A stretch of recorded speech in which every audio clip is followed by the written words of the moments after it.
Pessoal da torcida tricolor, está no ar mais um Contextualizando e hoje com uma presença especial, Andrei Kampf, que vai falar dos direitos de transmissão no futebol, que é uma coisa que, enfim, mexe muito com a estrutura do que a gente mais ama, e da medida provisória 984, essa medida provisória que está lá para ser votada, a gente espera que não, porque só de emenda são 91. É emenda pra caramba para você analisar aí em 40 dias. A gente estava conversando um pouquinho aqui antes da entrada do vídeo. Está ao meu lado, e agora eu acertei o lado, Gabriel Perecini e o Andrei aí. Gabriel, boa noite, e já passa a bola pro Andrei. Olá, Andrei. Vamos direto com o nosso convidado. Bacana, a gente tá conseguindo trazer esse que é um tema fundamental, né? A gente muitas vezes olha só dentro de campo, só que isso tudo precede a entrada dos times, tem a ver com o dinheiro que hoje é tão fundamental, tem a ver com o que os clubes podem fazer na área de marketing, de direito de transmissão, enfim, engloba uma série de coisas que a gente vai conseguir abordar aqui com alguém que entende tanto do assunto. Obrigado, André. Que isso. Fala, Gabriel. Deixa eu apontar. Certo, Gabriel. Fala, Bandana. Legal ter a companhia de vocês. Muito bacana participar do Contextualizando. Eu acho que o Gabriel trouxe aquilo que eu entendo como fundamental, né? Passou da hora da gente analisar o futebol só sobre os números do desempenho de campo, sabe?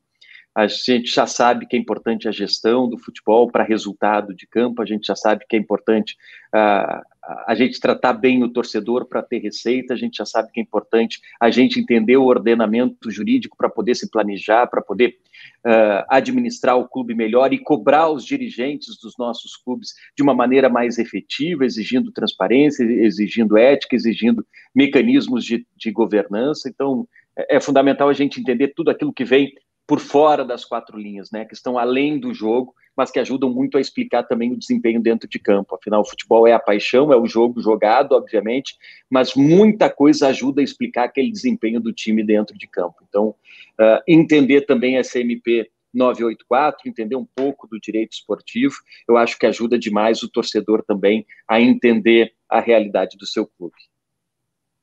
Ô, Gabriel, você já queria começar com uma pergunta, né? Que você já tinha falado, né? Na verdade, não era uma pergunta, obviamente que era, mas de uma maneira geral, Andrei, nesses, acho que 12 dias, né, completando hoje, no dia que a gente está gravando, dia 30, da canetada, digamos assim, do Bolsonaro, muito do que foi se falado até agora, a impressão que eu tive foi a seguinte, aí eu queria que você comentasse em cima disso e já a gente abrir, né, inverter, a gente começa com uma conclusão e tenta entender por que chegamos a ela.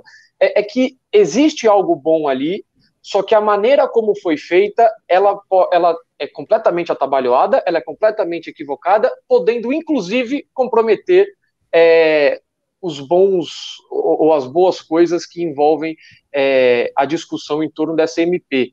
Você acha que faz sentido uma frase dessa, um resumo mais ou menos do que aconteceu? Total, porque a gente não pode resolver uma questão que é fundamental para o esporte, que vai mudar o direito esportivo e mudar a gestão esportiva em uma canetada. Não se pode. Agora, a gente precisa também levantar, só para não criticar unicamente essa MP, que eu repito e tenho falado sempre, e concordo com o Gabriel, não pode ser resolvida dessa forma, e principalmente com a urgência que uma MP requer. A gente pode mudar o direito esportivo, a legislação esportiva em apenas 40 dias, como Bandana trouxe, são 91 emendas apresentadas. Olha o risco da gente ter um Frankenstein jurídico surgindo por aí. Eu acho que não vai adiante, que a irresponsabilidade não vai ser tão grande. Mas existe o risco, obviamente. Existe também uma insegurança jurídica trazida por uma MP que muda uma relação que a gente sabia como era, sem dar um intervalo legal para isso, para que os clubes se preparassem para essa transformação. E isso pode cair depois da MP. Então, olha o tamanho da insegurança que ela está trazendo. Mas para a gente só não criticar, eu concordo com o Gabriel que ela traz duas questões importantes. Primeiro, a dos direitos de transmissão, que estava na hora da gente repensar e discutir isso. Muito embora exista um projeto de lei que está parado no Congresso desde 2017, nas mãos do senador Roberto Rocha, para ser analisado, que foi, inclusive, copiado, essa MP, o artigo da MP 984, que trata dos direitos de transmissão, foi copiado desse projeto de lei. Só que ele é um projeto de lei que foi discutido por juristas durante 2 anos, com o envolvimento do movimento esportivo, participação de clubes, atletas, torcedores, e pensando em toda a legislação esportiva para tentar trazer uma segurança jurídica maior. Então, a discussão tinha que ser a partir dali, não a partir de uma canetada. Mas está se falando sobre algo importante, a entrega do mando de campo, a entrega da cessão de imagens do direito de transmissão para o clube mandante, é um ponto importante. E outra, está amplificando essa discussão necessária. A gente está falando sobre isso, vocês estão falando sobre isso, os torcedores estão falando sobre isso, os clubes resolveram falar sobre isso. Então a gente está discutindo algo que não se debatia, que não se discutia, e que é fundamental, repito, não só para o direito esportivo, como também para a gestão dos clubes. Ô André, quando a gente vai falar desse negócio de retransmissões, nós estamos agora numa situação ainda potencializada por conta da pandemia. Então a gente tem clubes menores, de menor expressão, que teriam, em teoria, mais dificuldade em negociar os direitos, porque tem, né, uma expressão menor, e nós temos a questão dos patrocinadores. Vamos falar desse momento que você falou de segurança.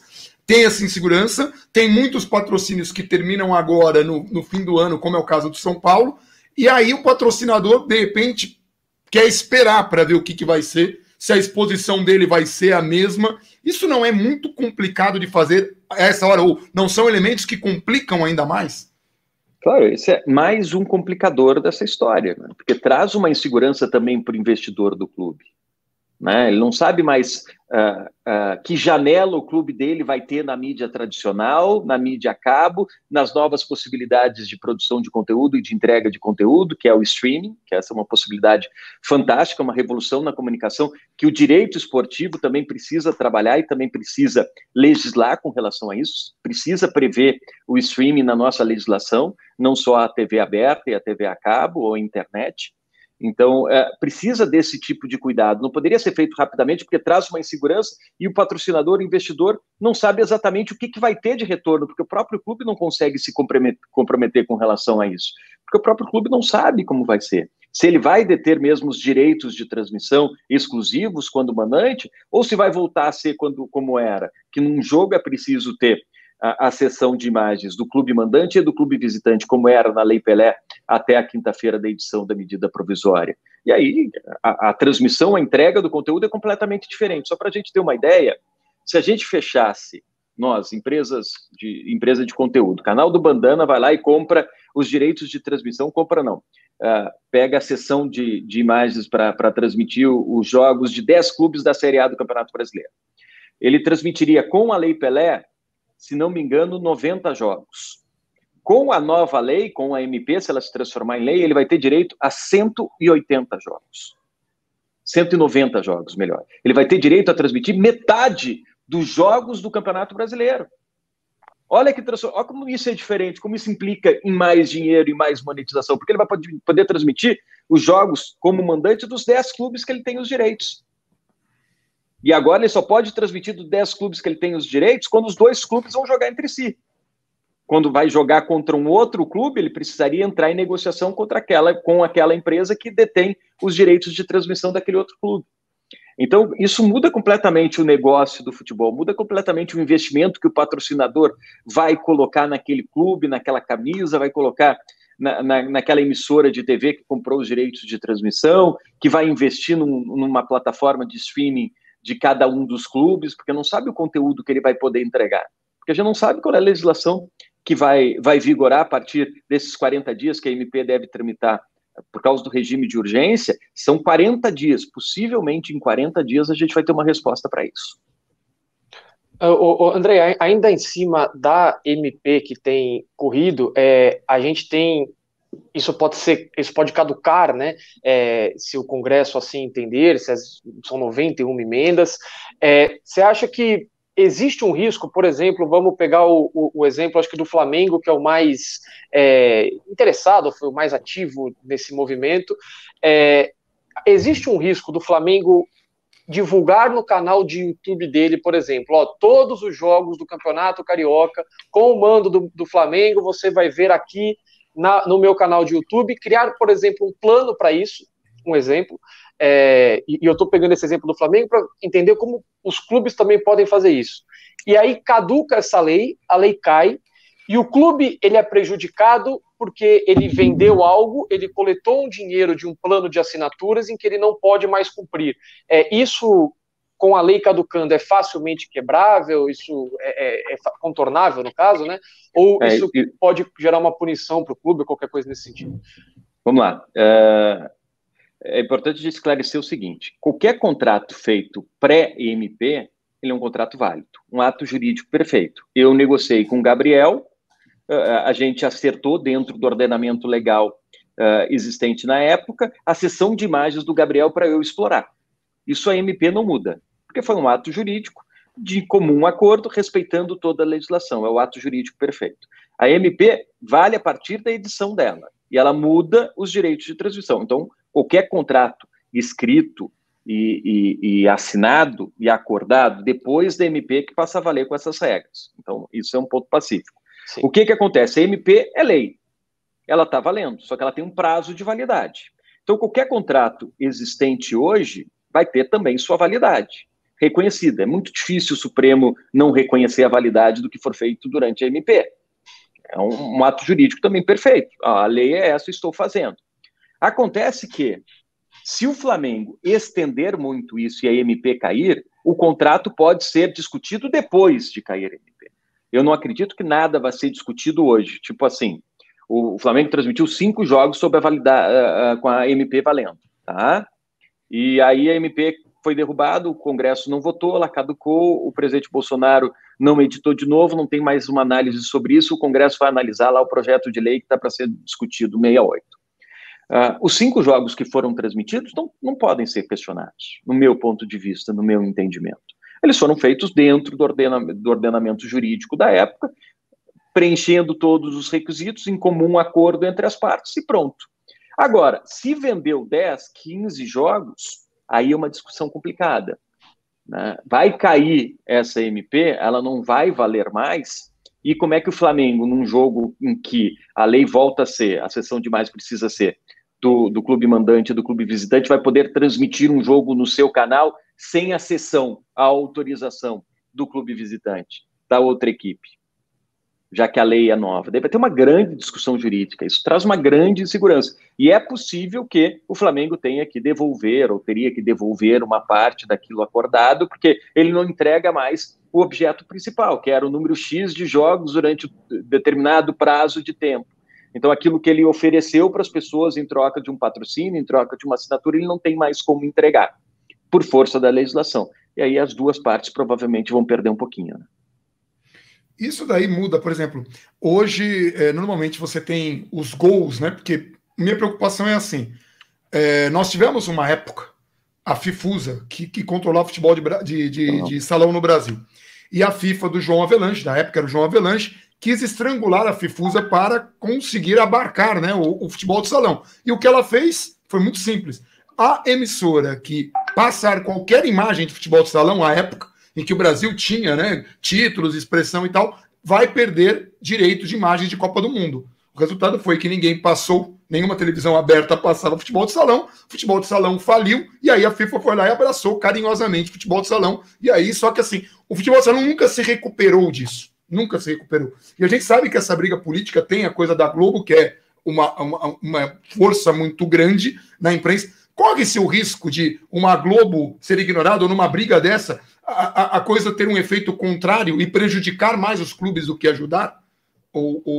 Então, só aproveitando a emenda, Andrei, dessa pergunta, assim, parece que sim, em relação a isso, se os clubes eles não optarem por uma negociação coletiva, que me pareceu o consenso de todas as pessoas que abordaram esse tema. Então, só para casar com a pergunta do Bandana, eu queria que você também falasse como os clubes, que estão, alguns deles, o presidente do Bahia se manifestou favorável a isso, por mais que ele tenha se manifestado favorável à emenda do deputado Pedro Paulo, que é inconstitucional, mas fala da obrigação da criação de ligas para negociação coletiva, e como os clubes, se não optarem por essa negociação coletiva, podem sair prejudicados, porque a Globo pode comprar os direitos de 19 clubes, não comprar o de um. Ano passado o Atlético Paranaense teve esse problema, passar 19 jogos desse clube, esse clube não ganha um centavo com isso, e aí a gente entra nesse desequilíbrio financeiro dos direitos de transmissão. Então, só para juntar essas duas perguntas. Vamos começar sobre a Globo e o negócio. A Globo deixou de ter como concorrentes a Record, a Band, o SBT, a Rede TV. A Globo tem como concorrente essas empresas globais e gigantes que estão entrando também no mercado brasileiro. A Amazon, a Apple, que vai investir também em produção de conteúdo esportivo, o DAZN, o grupo Disney, que agora tem a Fox e a ESPN por aqui, são multinacionais, são empresas globais de produção de conteúdo e entretenimento que agora estão competindo com a Globo. E elas têm uma arrecadação em dólar. Olha como a situação da Globo hoje é muito mais frágil do que era há algum tempo, até para essa negociação. Por isso que a batalha dela é grande, para que essa MP também não passe, e esses direitos de transmissão, porque ela tem uma segurança jurídica, um contrato longo com os clubes em cima desse formato. Mas, assim, essa MP é ruim para os clubes pequenos? Ela pode ser. Se não houver algo que a gente não tem no futebol brasileiro, que é um entendimento de que teu adversário de campo é teu adversário enquanto existe a partida, mas teu parceiro de negócio depois que termina o jogo, o risco disso se tornar um problema para a maioria dos clubes brasileiros é gigante. Porque aí os clubes mais cacifados, negociando individualmente, vão arrecadar muito mais dinheiro do que os clubes menores. E aí a gente vai perder algo que é a essência do esporte, que é o equilíbrio esportivo. Esse é um dos princípios do direito esportivo. O esporte só tem graça porque tu preserva a paridade de armas, o equilíbrio entre os competidores. Porque é legal ver o São Paulo ganhar do Corinthians de 5-0 uma partida. É legal ver ganhar a segunda partida, a terceira, a quarta, mas depois começa a perder a graça. A gente tem que assistir a uma partida de futebol sem saber do resultado desse jogo. Isso que alimenta a paixão do torcedor. Por isso que o esporte se protege, coloca o boxe em várias categorias, para o grandão mais pesado não lutar com peso-pena e a luta não ter graça. Tu equilibra o esporte, tu cria categorias, tu cria regras também de treinamento, tu não permite o doping. Também por isso, para manter o jogo limpo, claro, mas para manter o equilíbrio competitivo. E no momento que o clube arrecada muito mais do que o outro, não vai ter graça. Porque ele vai ter um poder econômico para investir no esporte muito maior do que o seu adversário. Isso aconteceu na Espanha, quando a negociação era individual, Real Madrid e Barcelona arrecadaram muito mais do que os outros clubes, o Campeonato Espanhol perdeu a graça, o governo interviu, colocou em lei a necessidade de fazer uma negociação coletiva, 50% dividido de maneira igual a todos os clubes, 25% pelo desempenho do ano anterior e 25% por audiência. Me parece um critério justo. Aqueles clubes que têm mais audiência, que são maiores e mais populares, ainda vão ter uma receita econômica um pouco maior. Mas os outros clubes também vão poder se cacifar economicamente. Mas aqui no Brasil, eu também não vejo caminho para uma intervenção estatal com relação a isso. Porque a gente tem o artigo 217 da Constituição, que é bem claro, com relação à autonomia das entidades esportivas. E também com relação ao artigo 5º das associações, da liberdade que elas têm em se associar, com seja lá quem elas entendam que devem se associar, desde que o negócio seja lícito. Então, tu tem dois princípios da Constituição que são fundamentais, da autonomia esportiva no 217 e da liberdade de associação no artigo 5º. Não pode obrigar o Gabriel a se associar ao Bandana. Você vai ter que participar do programa dele, Gabriel. Não é assim, tu vai se associar de uma maneira espontânea, porque para ti é importante. Eu não posso fazer isso por lei. E só para deixar claro, quando você fala de um clube arrecadar muito mais do que o outro, você também está falando que existe a possibilidade de todos esses arrecadarem menos do que arrecadam hoje, e ainda aumentar a disparidade entre eles, né? Exatamente, porque hoje é fundamental tu deter os direitos de transmissão do CSA, num Campeonato Brasileiro da Série A, porque ele vai jogar contra o São Paulo, vai jogar contra o Corinthians, vai jogar contra o Grêmio, contra o Flamengo, contra o Bahia, contra o Internacional. Agora já não é. Se essa MP se transformar em lei, com esse artigo com relação aos direitos de transmissão ser exclusivo do mandante, não precisa mais tu ter os direitos de transmissão do CSA. Então, os clubes menores, eles precisam se organizar em liga para se cacifar, em cima daquele exemplo que eu trouxe. Tem 10 clubes menores, eles vão ter direito a 190 partidas do Campeonato Brasileiro. É metade dos jogos. E dentre esses jogos, vão estar lá São Paulo, Corinthians, Flamengo, Internacional, Grêmio, Palmeiras, todos esses clubes vão jogar na casa desses clubes menores. Então, essa negociação passa a ser mais produtiva, mais eficiente. É bom que a gente também retoma essa ideia, essa discussão sobre a necessidade dos clubes se organizarem em ligas, né? Pena que eles estão falando em blocos. Eu acho que a gente nem deveria passar para esse assunto de blocos. A gente deveria ter um entendimento, e aí também vale para clubes como São Paulo, para clubes como Flamengo, Corinthians, de que o futebol e o negócio precisa ser tratado de uma maneira mais séria, responsável. A indústria do futebol depende desses outros clubes também. Por que os Estados Unidos, que é referência em esporte, em entretenimento, negocia de uma maneira como liga, né, para manter esse equilíbrio esportivo, faz o draft, para manter os clubes sempre competitivos? Né? Por que a Inglaterra também tem esse equilíbrio na distribuição e se negocia, e a Premier League foi criada justamente para manter esse equilíbrio? E lá tem os clubes mais fortes, as bandeiras mais fortes, as torcidas mais fortes. Então, eu acho que a gente não devia passar por um segundo estágio como um plano B, vamos negociar em bloco. A gente devia retomar justamente esse debate da necessidade do futebol brasileiro se organizar em liga, como foi lá nos anos 80, o embrião do Clube dos 13, o Brasil poderia ter sido pioneiro na criação de uma liga, muito antes da Premier League, né, quando a gente começou a estruturar, pensar o futebol de maneira coletiva, como um grande negócio, os clubes passaram a arrecadar muito mais pelos direitos de TV, que ganhavam muito pouco, passaram a ganhar muito mais, o campeonato ficou mais organizado, a CBF teve que ceder em função dessa união rara do movimento esportivo e dos clubes brasileiros, gigantes que são, mas unidos. Quando eles se separam, eles ficam todos pequenos, e claro que a CBF tem muito mais poder decisivo sobre qualquer questão do futebol, mas os clubes precisam sim se organizar em liga. Lá fora, né, nos Estados Unidos, você citou, a gente tem streaming da NBA, que é da própria liga, né? Da NBA, você pode comprar todos os jogos ou só os jogos do seu time. A mesma coisa a NHL. A NHL, inclusive, eu assino todo ano. Lá tem uma quantia, tá parado, mas enfim, tem uma quantia. Aqui não só aqui, mas em outros países, o futebol não tem algo semelhante, né? Porque assim, lá a ESPN tem direito a alguns jogos, eles não são concorrentes, porque quem comprou a liga pela internet é um outro tipo de consumidor, aquele consumidor que não é estranho que o Brasil saia na frente nisso, se nenhum outro país fez. Países, a gente fala de primeiro mundo do futebol, né? Como o caso próprio da Inglaterra, de não ter um modelo semelhante a isso. Com relação ao mandante? Não, com relação à possibilidade disso acontecer aqui, de querer implementar uma coisa dessas aqui, sem estrutura. Uma transmissão de campeonato por streaming, você está falando? Por streaming inteiro, ainda abrindo possibilidade para uma televisão comprar parcialmente. Porque eu não sei como é que funciona na NBA. Tá? Eu acho. Tranquilo. Não, mas eu acho que a pergunta era essa. Eu acho que ele vai sair e vai entrar de novo. Tá. Assim, Gabriel Bandana, eu acho que essa revolução que a gente está vendo na forma de se entregar e de se consumir o conteúdo, ela é inevitável. Ela atropelou até mesmo os especialistas, né? Vamos buscar o exemplo da última eleição para presidente.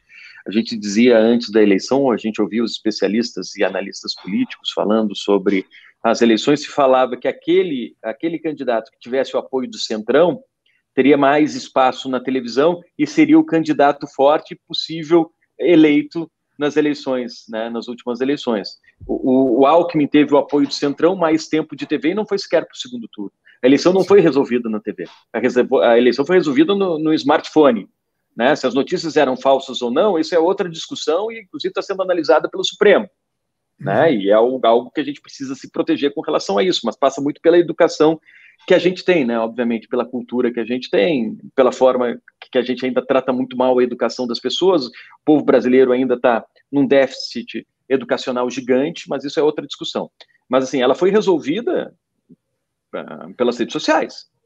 Então, essa revolução, ela atropelou até mesmo os especialistas, que não esperavam que ela fosse vir de uma maneira tão avassaladora. Hoje a gente tem no Brasil, se não me engano, a última vez que eu fui atrás, e faz uns 4 meses para um artigo que eu escrevi, 22 federações que já estão transmitindo jogos via streaming.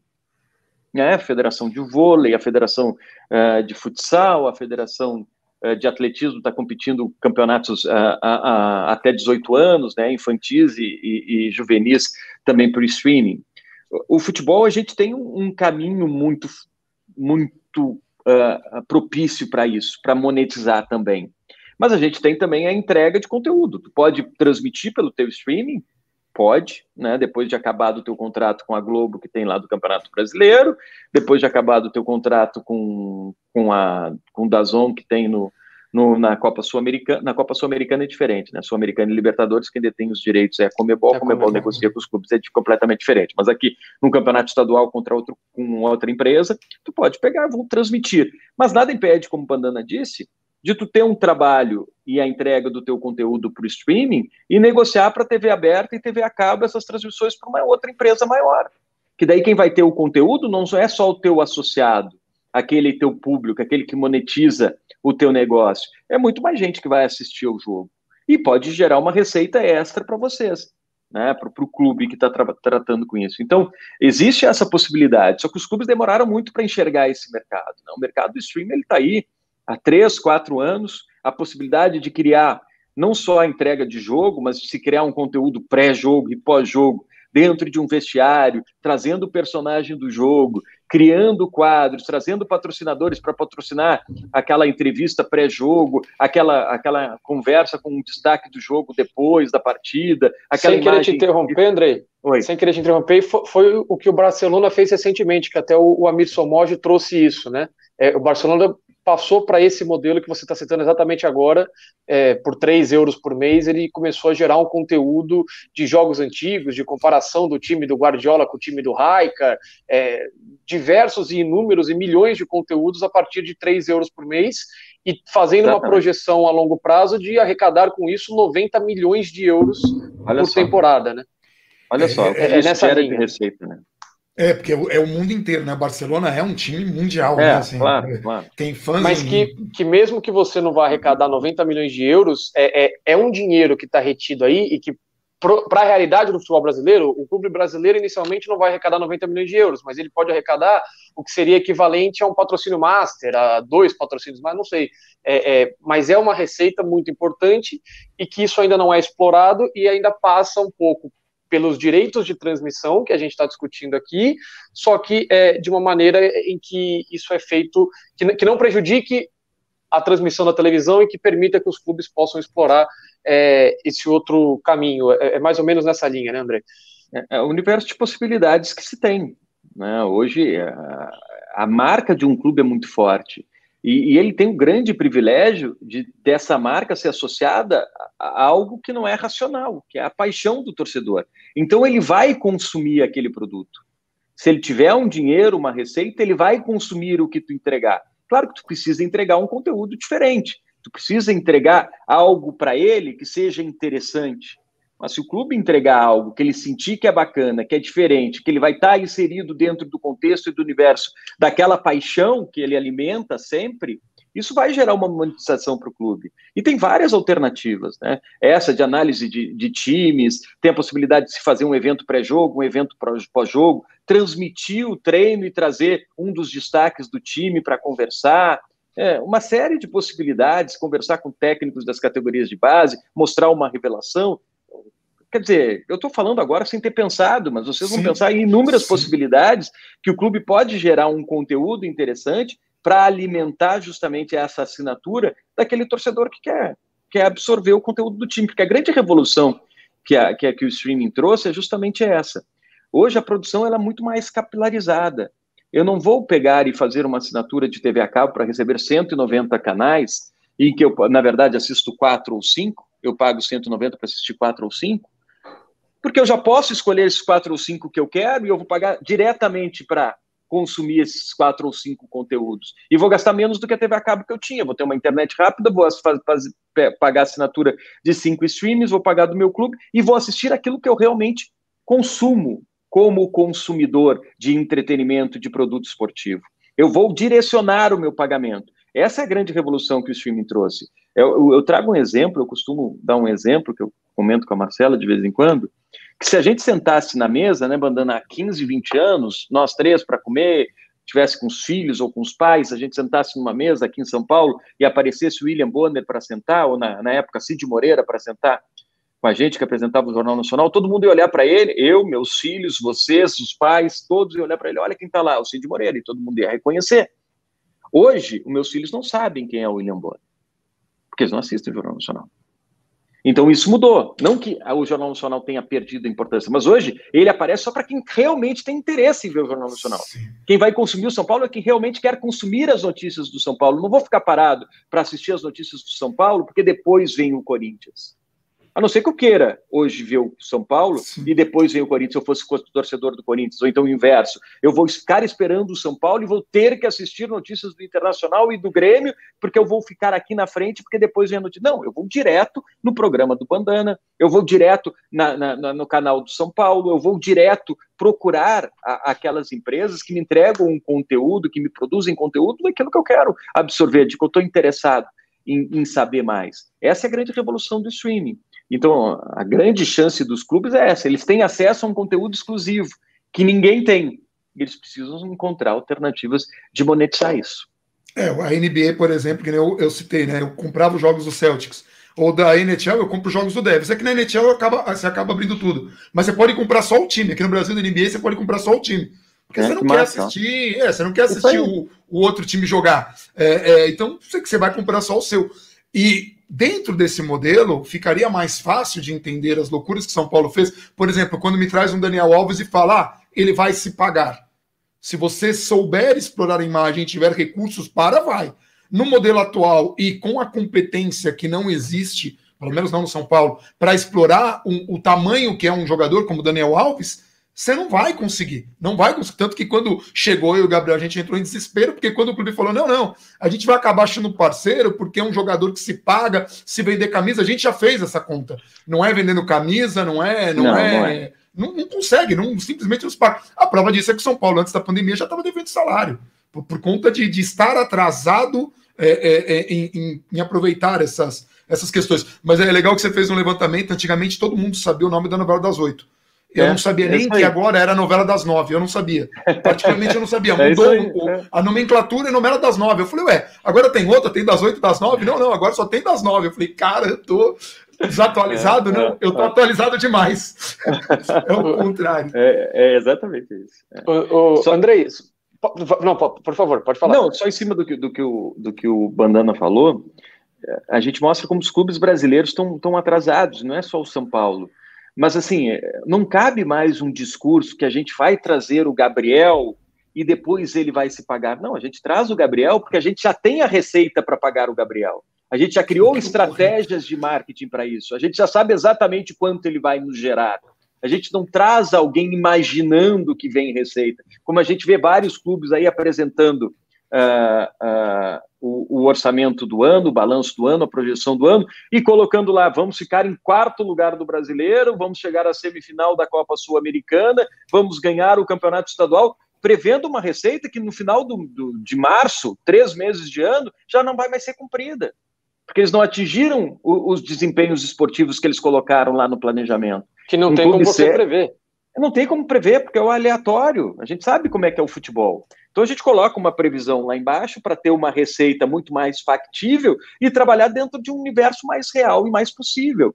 Hoje a gestão responsável é isso. A gente precisa cobrar dos nossos clubes exatamente isso. Às vezes é importante, não é pensar pequeno. Eu vou entrar num campeonato para ganhar, mas se eu sair na segunda fase, o meu orçamento não vai ser prejudicado. Eu não vou correr o risco de ficar devendo salário para os meus atletas. Eu não vou correr o risco de manchar a instituição, a imagem do meu clube, a reputação e afastar possíveis parceiros e possíveis investidores. É possível, assim, hoje não se pode mais pensar numa contratação gigantesca que vai implicar num investimento alto se eu não tiver receita para buscar. E alternativas, claro que se tem, mas tem que se pensar nelas antes de se fazer esse aporte. E André, voltando um pouquinho, por mais que você tenha falado que não acha positivo a conversa de negociação em bloco, que tem que partir direto para uma liga, a gente sabe que no Brasil, se um dia essa liga chegar, ela provavelmente ela vai ser um bloco antes, porque vai ser difícil dar esse salto de uma vez. Pensando em uma lei melhor estruturada e que os direitos eles passem a ser 100% do time mandante. A gente viu hoje, se não me engano, foi hoje, foi agora à tarde, os dissidentes, digamos assim, que fecharam com a Turner, e a Turner agora está querendo sair do futebol no Brasil, indo se encontrar com o Bolsonaro para tentar estruturar melhor essa questão da MP, mas todos os clubes juntos, todos os clubes que fecharam com a Turner. Você acha que esse movimento dos clubes que inicialmente não fecharam com a Globo, mais para frente, pode representar uma pressão maior? Porque a gente estava comentando que você tem um Flamengo, você tem um Corinthians, você tem o São Paulo, clubes muito grandes que, se saem de uma negociação conjunta, enfraquecem esse grupo. Você acha que com o 100% do direito dos mandantes dá para inverter um pouco essa balança? Você ter 17, 15 clubes juntos numa negociação, você atrai os outros que restaram? Eu só para, talvez eu não tenha me deixado claro com relação ao meu ponto de vista. Eu acho que a gente não deveria pensar num plano B, porque o plano A me parece muito lógico, entendeu? Sim, claro, sim, se a gente não tiver o plano A, a gente vai ter que partir para o plano B, e seria essa alternativa para os clubes, obviamente, entendeu? Negociar de maneira coletiva. A gente precisa entender que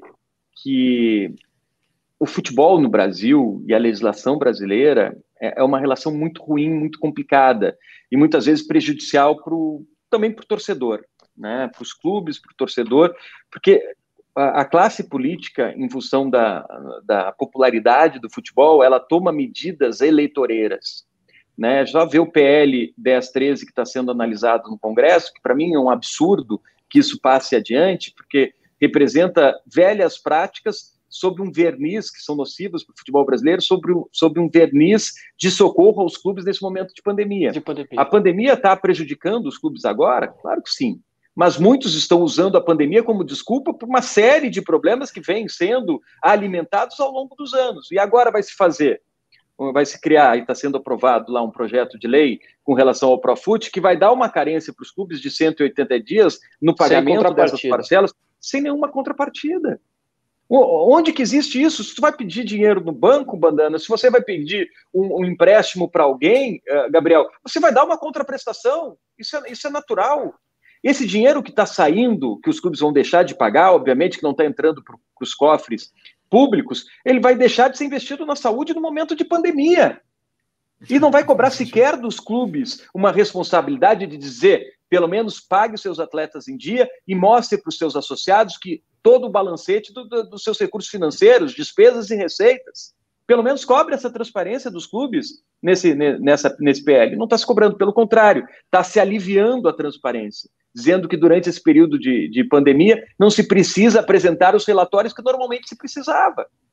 Então a gente está alimentando aquelas velhas e nocivas práticas de gestão do esporte brasileiro sob um manto, sob um verniz de socorro aos clubes em época de pandemia. E o futebol brasileiro é assim. Essa canetada do presidente Bolsonaro, o problema não é o teor dela, é a receita, é a repetição de uma prática que a gente vê sendo corriqueira no cenário nacional. Ela está protegendo um interesse individual de um clube pontualmente.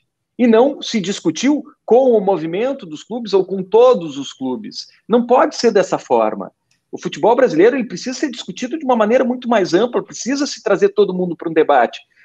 Como é que a gente pode entender o futebol discutindo a pandemia, a volta do futebol no momento de crise ainda de saúde pública gigantesca, onde os principais envolvidos e aqueles que vão correr mais riscos com essa volta do futebol não são ouvidos, que são os atletas? Então, federação senta para conversar com o governador, senta para conversar com o prefeito, conversa com o presidente, discute com os clubes, conversa na imprensa, e os atletas não são chamados para essa discussão. É uma cultura que está errada no Brasil. Falta diálogo e chamar todos os participantes do movimento esportivo para conversar sobre essas mudanças estruturais que são fundamentais, não só para a gestão do esporte, como para a legislação esportiva também. A questão do mandante, ela pode ser boa, mas ela não poderia ser feita nessa canetada e protegendo interesses individuais. Como ficou, assim, a gente não pode ter certeza e afirmar com convicção, mas parece muito claro, parece evidente, tudo leva a crer que é para proteger o interesse de um clube, que foi uma negociação de um clube com o presidente que desencadeou essa canetada e trouxe toda essa insegurança. Se é bom ou não, é outra discussão, só que deveria ter sido levado para quê? Para o movimento esportivo, para cobrar quem? Os políticos, para analisar aquele projeto de lei que está parado há 3 anos que trata disso e trata do esporte de maneira muito mais profunda, de uma maneira sistêmica. É como se os clubes tivessem terceirizado algo deles para o Estado decidir por eles o que é melhor e aí ficar pelo Estado para decidir o que é melhor pelos clubes. É basicamente e o Estado que não tem vivência nenhuma do dia a dia, né? Porque aí que está o problema do que nem futebol. tem o interesse disso também. Então, um dos problemas do futebol é que a galera que toma as decisões é o pessoal que não entende nem do que acontece em campo, nem da paixão que orbita, né? Todo esse trabalho. É o cara que não é o cara da arquibancada, não é o cara que está em campo jogando, é simplesmente uma pessoa... E nem está interessado em manter o interesse das pessoas que assistem o jogo e nem está interessado em manter os interesses dos clubes que são os personagens principais. Eles estão interessados em manter o interesse do próprio Estado e muitas vezes, como o Andrei citou, de questões de eleição, de questões mais populistas. Então não faz sentido você fazer essa terceirização. É até preocupante como os clubes podem sofrer com isso. E tem um lado, tem outro lado. Não estão preocupados em manter essa relação sadia de competitividade, que acho que é o grande ponto que a gente falou no começo aqui do vídeo.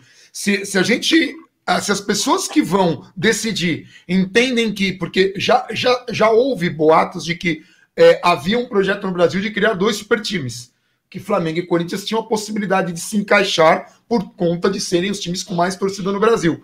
Né? Então a gente ia seguir o modelo da Espanha como se fosse uma coisa boa. Então, um cara que entenda que esse modelo é bom, ele vai tomar decisões que caminhem para isso. Porque o cara acha que isso é bom, que isso é interessante, que isso vai ter... E, na verdade, a gente sabe que esportivamente a NBA é interessante. Você não sabe quem vai ser o campeão, tirando uma era Jordan, tirando uma era fora da curva, né? Uma era O'Neal, uma era... Enfim. Mas a gente não sabe quem vai ser campeão. NHL, por exemplo, nesse quesito, você não sabe mesmo. Às vezes até um time começa mal. No futebol, o futebol brasileiro, é bastante difícil. Se bem que agora o Flamengo o Flamengo e Palmeiras estão num patamar diferente, que depois da pandemia isso pode ser complicado, né? Mas ainda há um mistério, né? Se essas decisões podem arrebentar tudo. Andrei, eu queria falar rapidinho em relação ao direito de arena dos atletas, né? Porque uma das brechas que essa canetada teve é que alguns ou vários especialistas eles divergem se agora que os direitos são 100% do clube mandante, se aquela cota de 5% dos direitos de transmissão que vai para os atletas que disputam a partida, se o mandante paga também para os atletas do visitante, se o sindicato participa desse meio campo, se você paga para os jogadores, paga para o sindicato, enfim, é uma das brechas dessa lei, né? Se ela se estender por muito tempo, ou pior, se ela for aprovada, isso corre um risco para alguém, para os clubes, para o sindicato, para alguém, para que no futuro haja um processo, falar, pô, eu fui prejudicado lá atrás porque eu não recebi o meu direito, o meu direito não foi pago como deveria. Existe margem para isso? Claro que sim. A lei, ela não trata da questão dos direitos de atleta do clube visitante, que até a Lei Pelé, né, até a edição dessa medida provisória, era 5% para os atletas que participavam do espetáculo, inclusive para quem está no banco de reservas. Muita gente não entende e não paga isso, mas vale também para o banco de reservas. O atleta que está lá, assina a súmula, aquece, a imagem dele aparece, ele vai lá, passa uma orientação, ele conversa com o técnico, ele é sempre uma alternativa tática do treinador. 5%, os 2 clubes recebiam o dinheiro de transmissão daquela partida, repassavam para os atletas. E agora, que passa a ser só para o mandante esse dinheiro? O atleta do clube visitante também tem o direito de receber uma parte desses 5%? O meu entendimento é de que sim, porque a imagem dele também está sendo transmitida, porque ele também está participando do jogo. Agora, existe aqueles que entendem que não, só quem arrecada o dinheiro daquele jogo é o clube mandante, só o clube mandante vai repassar para os atletas do seu clube. Isso vai trazer uma insegurança muito grande. Isso precisa ser regulamentado. Precisa, passando essa MP, ela se transformando em lei, os direitos de transmissão passando a exclusividade desses direitos para o clube mandante, a gente precisa regulamentar, colocar também em lei que o direito de arena, os 5% destinados aos atletas, serão para os 2 clubes envolvidos na partida, ou para um clube envolvido na partida, porque senão isso vai dar uma discussão jurídica muito grande. E se vai ser pago pelo sindicato ou não, tu precisa regulamentar isso também. Eles tiraram, a MP já tira dos sindicatos esse poder.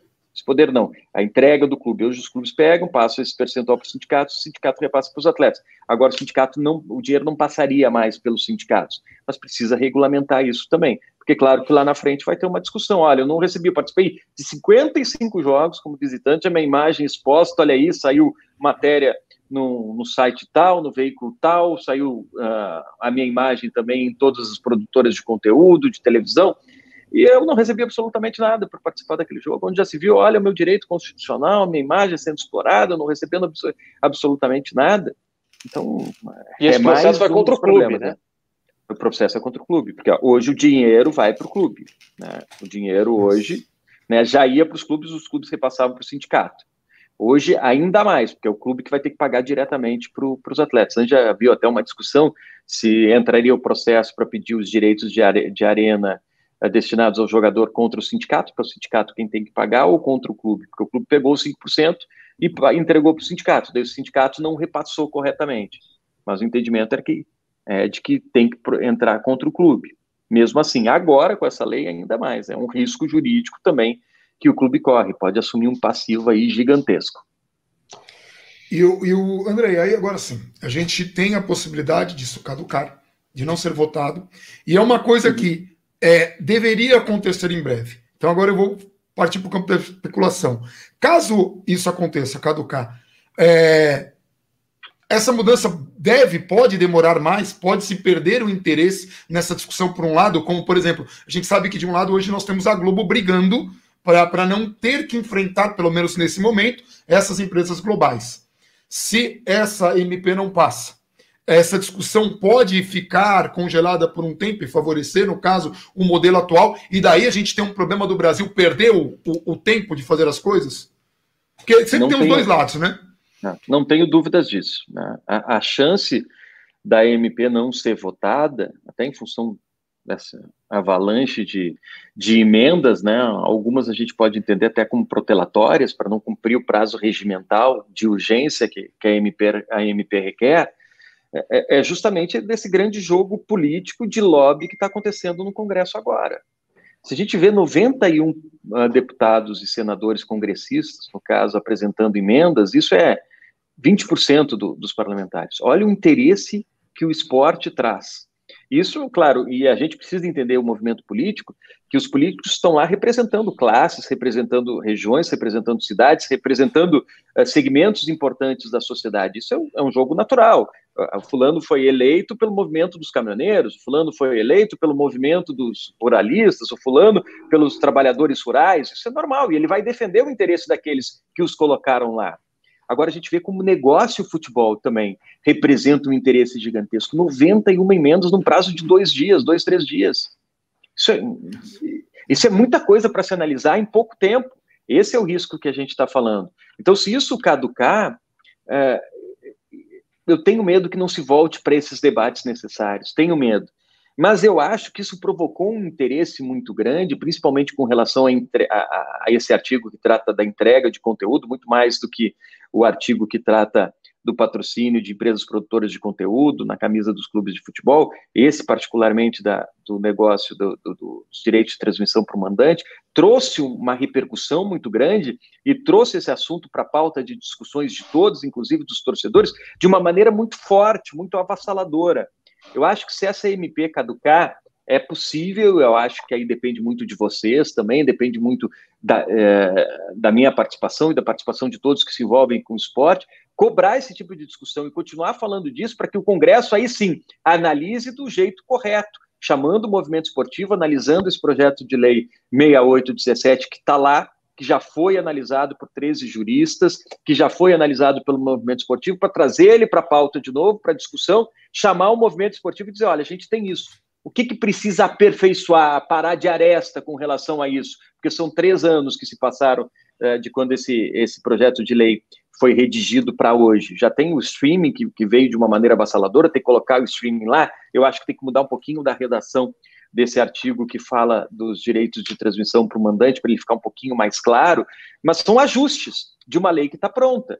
E precisa se provocar essa discussão, sabe? Há muito tempo eu falo, faz uns 2 anos mais ou menos, desde que pouquinho antes de sair da Globo, quando comecei minha pós-graduação em Direito Esportivo, porque eu me formei em Direito lá nos anos 90, em jornalismo também, mas fiquei trabalhando com jornalismo muito tempo e depois resolvi dar uma investida nessa área jurídica e conciliar as duas, né? Hoje eu trabalho também no DAZN como comentarista de futebol, e daí eu investi nessa área jurídica. Eu me interessei muito pela parte da governança, pela importância do compliance, de mecanismos de transparência, de ética. Eu acho que não existe mais caminho para nenhum clube que se diga profissional, que se diga responsável, com uma gestão profissional, sem adotar projetos de integridade.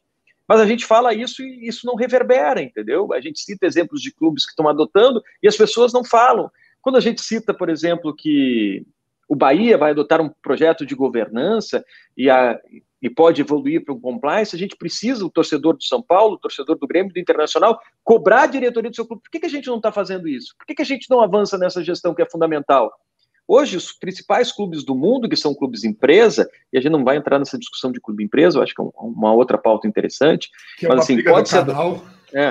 Assim, claro que torna é muito mais fácil o caminho da gestão responsável através de um clube empresa, né? A gente sabe disso, porque todo o processo ele é acelerado em função disso, mas a gente pode tornar uma gestão profissional também no modelo associativo, né? A gente vê os caminhos que o Flamengo tomou, né? Eu não sei se essa gestão vai manter tudo aquilo que o Bandeira de Melo implementou lá atrás, mas assim, o Flamengo é um clube organizado, o Palmeiras se organizou, a gente pode ter um clube se organizando, o Bahia hoje é um clube associativo e está implementando modelos de governança que são referência e caminhando também para a implementação de um compliance. A gente precisa cobrar dos seus clubes, a gente precisa cobrar dos nossos clubes, precisa cobrar do movimento esportivo e a gente precisa cobrar também dos formadores de opinião que não se debata só o jogo jogado ali, que não se fale só do lateral esquerdo que não marcou bem, porque não vinha treinando corretamente, ou do técnico que não escalou fulano, escalou o Beltrano, ou do desenho tático do Beltrano que não funciona contra um time que joga de determinada maneira.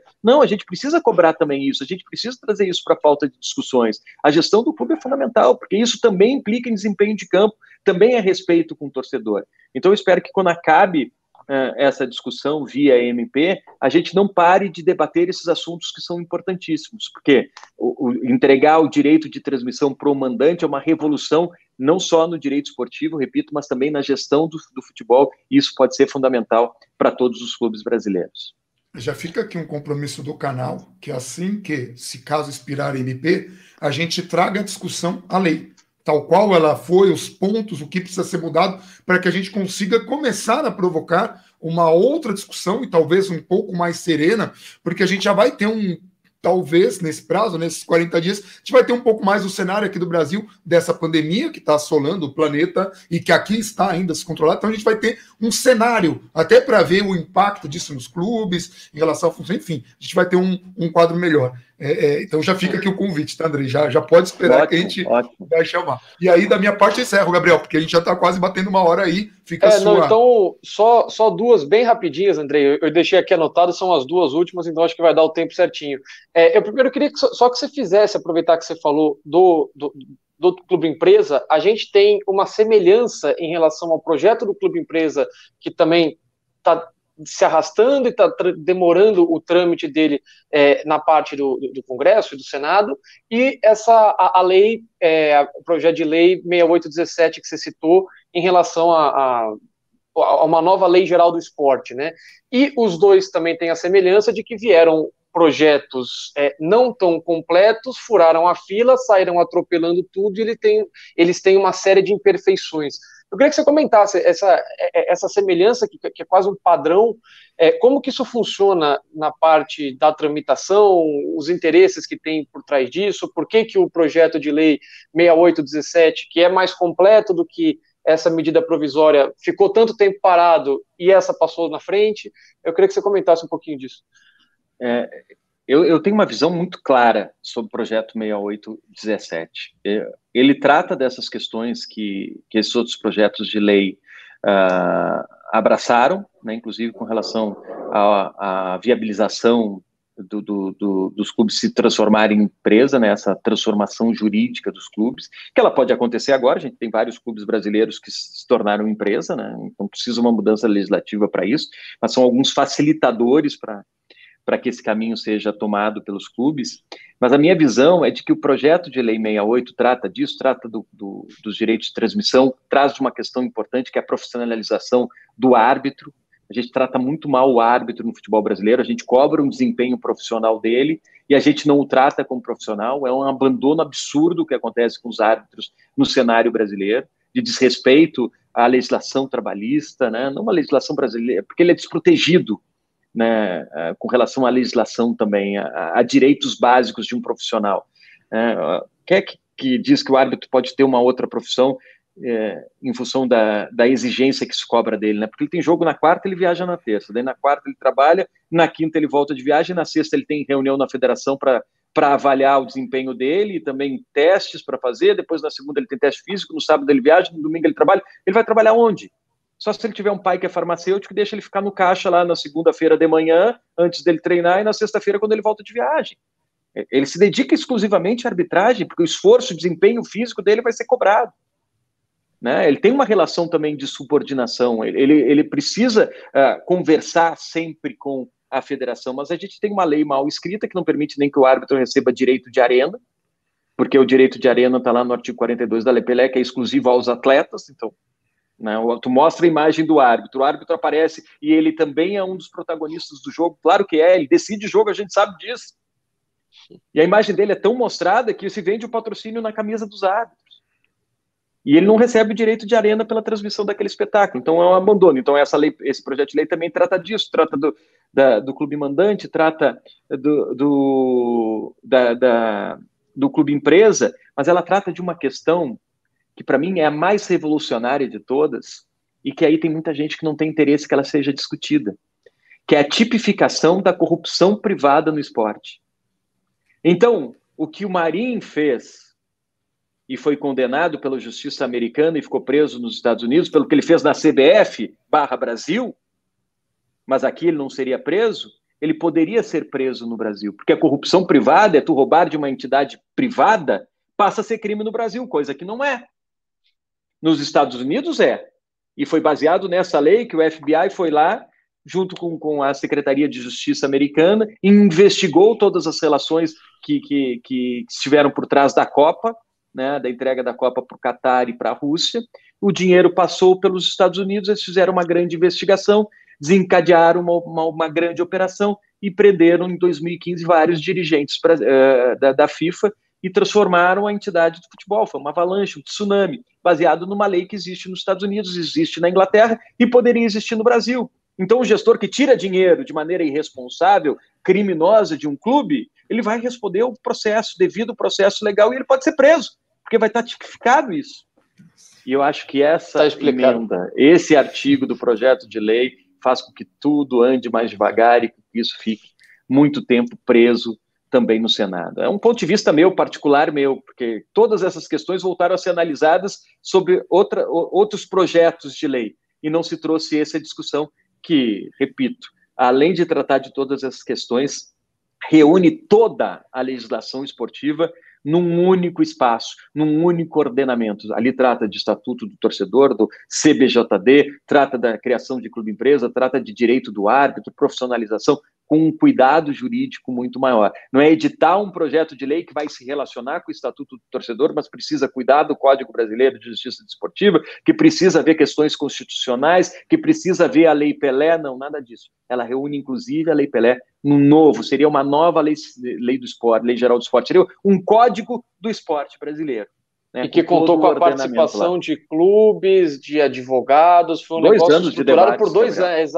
Exatamente. Essa semelhança até que você passou, essa sua opinião, que é muito bem embasada, o projeto do Clube Empresa, eu fiz essa associação e tem também algumas, não sei se são alguns pontos que não interessam para confederações, que não interessam, porque em teoria, se os clubes se profissionalizam do jeito que você colocou e eles tratam como uma empresa e eles têm uma visão de que dentro de campo há rivalidade, fora de campo são todos parceiros de um grande negócio, a chance de fundar uma liga, a chance de tirar poder de federação e confederação, ela é infinitamente potencializada e talvez não interesse a maioria das pessoas.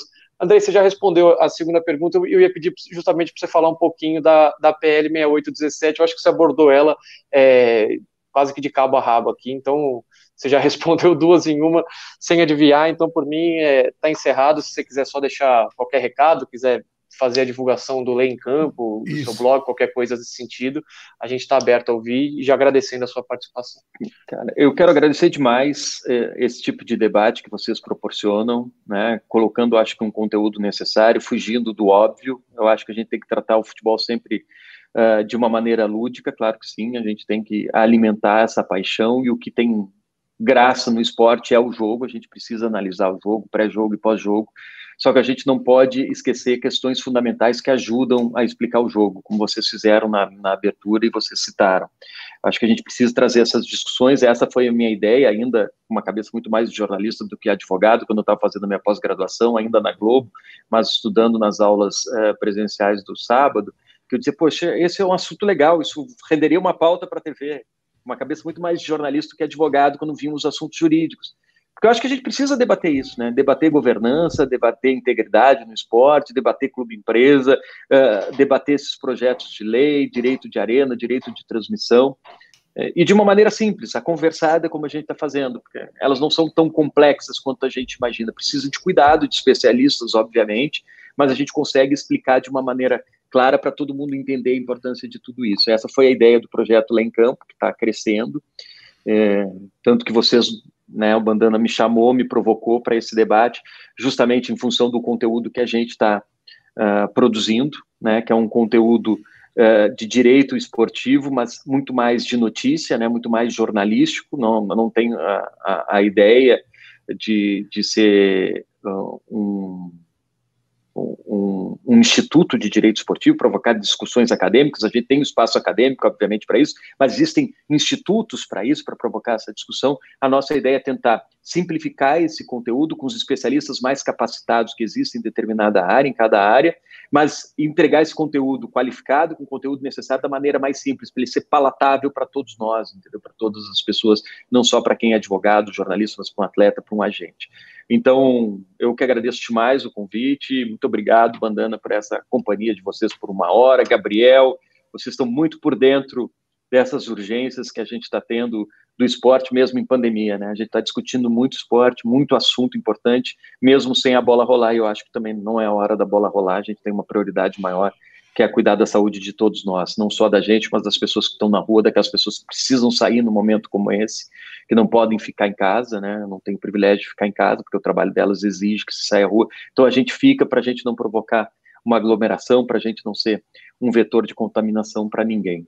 Então é um momento difícil, não é fácil, né? Não tem sido fácil para mim, nem para Marcelo, nem para meus dois filhos, mas eu acho que todos nós temos que passar o nosso dever como cidadão, como quem vive numa sociedade, não vive numa bolha, e a gente precisa pensar no interesse coletivo sempre, né, para depois a gente pensar nas coisas que são boas e relevantes para a gente. Maravilha, tá aí. Então, Lei em Campo, para quem quiser acompanhar mais, a gente vai trazer o Andrei novamente para continuar debatendo e outros conteúdos aqui do canal. A gente vai ficando por aqui, um abração para todo mundo. Aí o Andrei não vai entrar muito nessa, mas eu e o Gabriel sempre, e vamos São Paulo. Vamos São Paulo.